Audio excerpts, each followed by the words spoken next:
কৃষ্ণা কবি সব্যসাচী দে। আমার কোনো শোক নেই, আমার কোনো বিষাদ নেই। হে গুরু বৃদ্ধগণ, আপনাদের নীরবতায় আমার কোনো ক্ষোভ নেই। পিতামহ ভীষ্ম, ক্ষমা করবেন, আপনাকে প্রণতি জানাবার স্থিরতা আজ নেই। আর কর্ণ, তোমার জন্য ঘৃণাও বড় বেশি মনে হয়। আর হে আমার পঞ্চস্বামী, আর যাবর্ত বিজয়ী বীরশ্রেষ্ঠ অর্জুন, শক্তিমান ভীম, নকুল, সহদেব, আর আপনি ধর্মপুত্র, আপনারা আমার কৃতজ্ঞ অভিবাদন গ্রহণ করুন।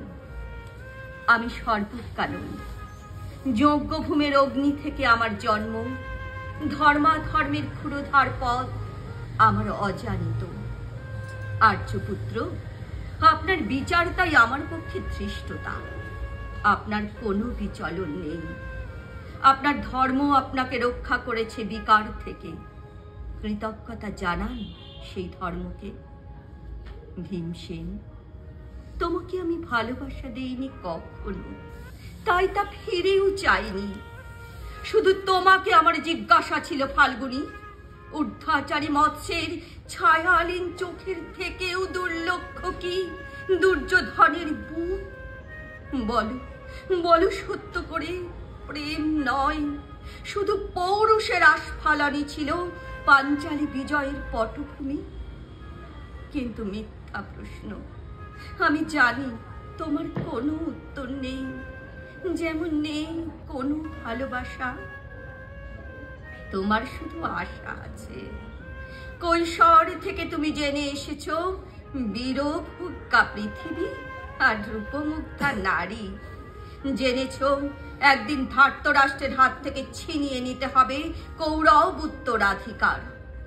জেনে এসেছ যেখানে যা কিছু সর্বোত্তম, সেখানেই পৌঁছতে হবে তোমাকে।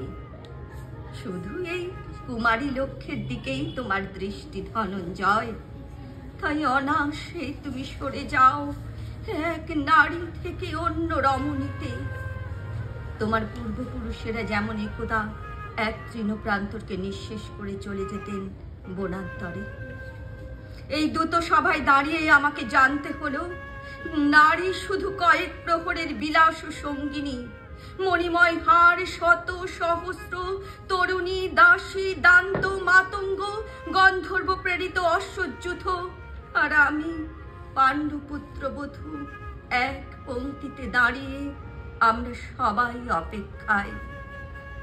পিতৃগৃহে যেমন দেখেছিলাম আহিরিনীরা দূর গ্রাম থেকে নিয়ে আসে তাদের পসরা, আর তার উপর ঝুঁকে পড়ে লুব্ধ ক্রেতার দল, তেমনি উন্মুখ হয়ে আছে যারা আমার পতির আত্মীয়।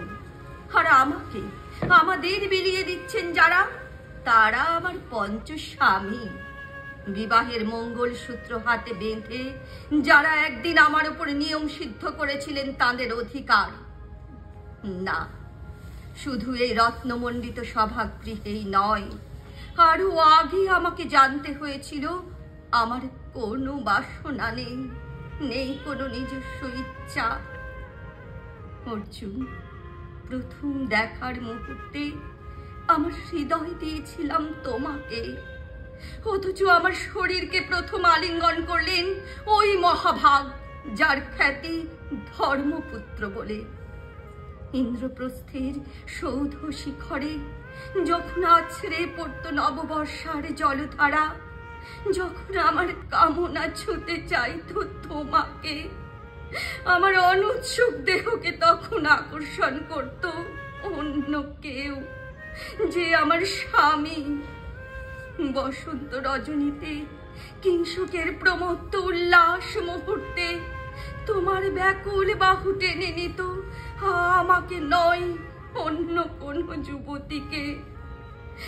বারে বারে আমাকে সন্তানবতী করেছে পুরুষ, কিন্তু তারা প্রত্যেকেই আমার আকাঙ্ক্ষিত নয়।